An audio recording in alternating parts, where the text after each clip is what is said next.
Welcome to The Good Ride. I'm James Beastie. I'm married with children, but deeply committed to an open relationship with snowboard gear. And today, I'm updating the review of the Korua Otto, a board I own, love, and ridden extensively. Compared it to the Otto Plus, as well as many all-mountain boards. This is the only non-tapered board in Korua's line. The only board slightly close to this is the Transition Finder, but it has 18 mil of taper versus 0 mil taper, and it's a much more set back, tapered, directional ride. As far as sizing goes, this 157 is the right size for me. It's a little slow sometimes with my size 9 boots, but I'm surprised at how well I can handle this width. I would never want to go down to the 153. That would feel just too small.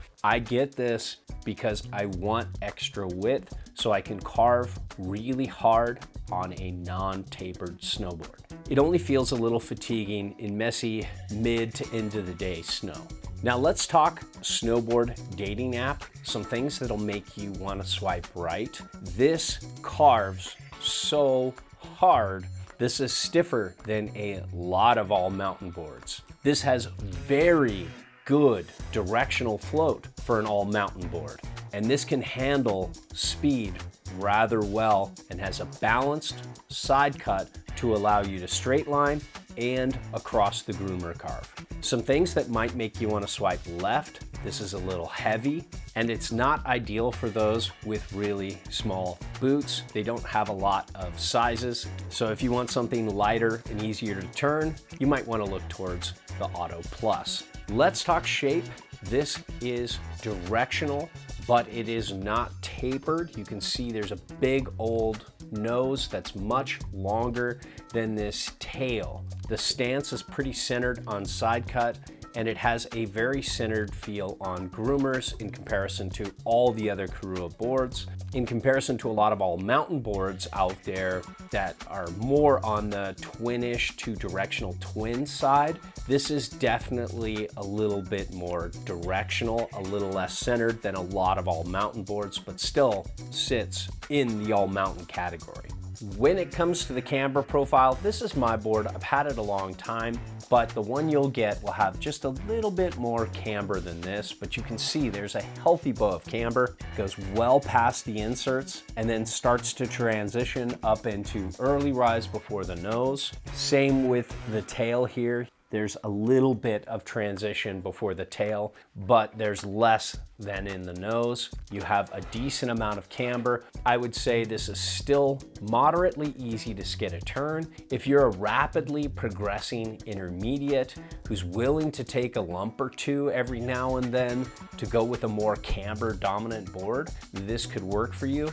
But I say advanced to expert riders who are very comfortable with camber will be the happiest with this. When it comes to edge hold, you have a non-disrupted side cut. Don't mind this base. I put some black wax on this one spring day to make it go faster.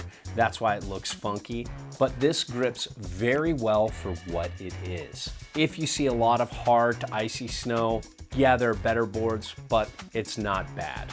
When it comes to the Otto's Flex, this is very stiff for an all mountain board. You can see how the nose flexes. It's a little easier than the tail. I was surprised at how easy it was to butter this for being so stiff. Same with the tail down here. It's a lot stiffer than the nose, but I was surprised again at how easy it was to butter off the tail. Then you look at this overall pop, and there's some good energy back. This pops back. The Otto Plus was just all around easier to get to pop, but the Otto Plus has a lot more chatter than the regular Otto. So you need to decide what's more important to you, uneven snow or pop. Let's talk uneven snow. This is great for those who see soft, wet, messy snow and want to ride all day. It's a little fatiguing for me and my size 9 boots to turn through that all day, but powering over it, it's very damp and does a good job. In hard, uneven snow, there are better boards than this, but this is still no slouch. It can feel a touch I guess you would say like hollow, and you can get some feedback, a little bit of crankiness, but it's still very manageable and not a problem at all. In comparison to the Otto Plus, that does well, but you feel a lot more chatter on both ends of the spectrum. Soft, uneven, hard, micro bumpy. It's just a little more chattery, a little more bucky. There's a little more feedback. The edge bucks you out of your line when you're trying to carve hard in uneven snow compared to the regular Otto. Now, when it comes to speed, this Otto can point it very well for an all mountain board. It's definitely on the faster side. This balanced side cut doesn't fight you, and it's stiff enough and damp enough in most conditions to really point it well. When it comes to base glide, first off, don't mind the black wax I put on there. This red base does a good job. It's on the upper end of the base glide spectrum, but it's not as fast as the Korua Plus. That has a faster all black base that's so much easier to repair.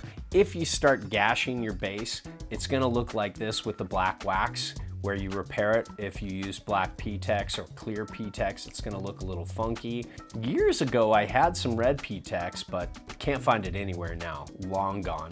If any of you find it, let me know in the comments below. Give me a link.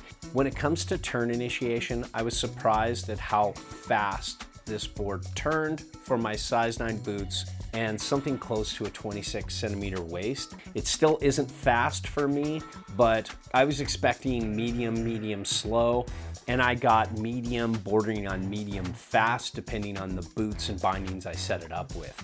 Once I got it on edge, I just love how this carves. It carves above its camber profile. It really has a good drive down the line and a good spring out of the turn. It's something you can throw around switch too. It has a very balanced side cut that allows longer, drawn out, somewhat narrower S-turns, but it also across the groomer carves well. I can even force a circle carve out of it, no problem. And I just love the way you can weight your turns any way you want. If you want to drive hard off your front foot, you want to center weight a turn, you want to lean into the back leg at the end of the turn and complete it that way, you can.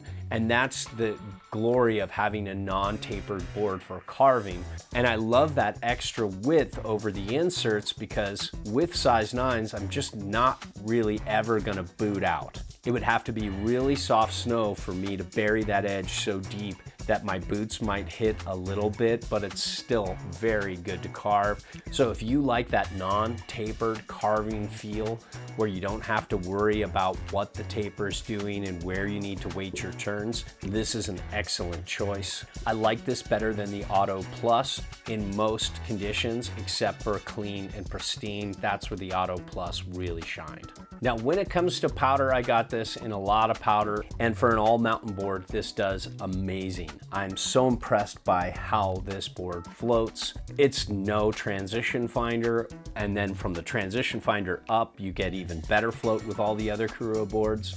But compared to most all mountain boards, this is the one I want to be on. There aren't many that have this set back on board. And speaking of, with a 22-inch stance width set all the way back, you can get negative 3.625 inches back from center of board.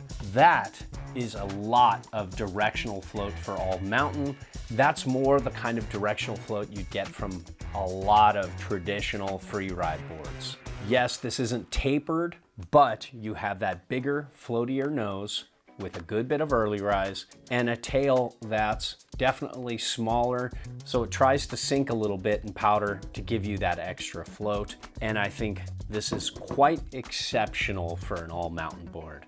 When it comes to riding switch, this isn't the best for all mountain boards, but it's hands down the best you can get for Korua. It only takes a little bit of time to get used to. This is a great board for getting air.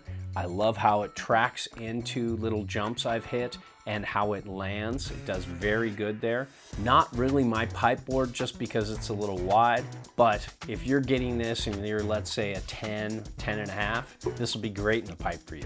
Not a jib board. And overall, this is one of those boards I just truly enjoy. It really shines for those who like a little more speed, like to carve a little hard, and want a very good all mountain board for powder, this truly is a good directional one board quiver, especially for those who occasionally like to ride switch and don't like that tapered feel.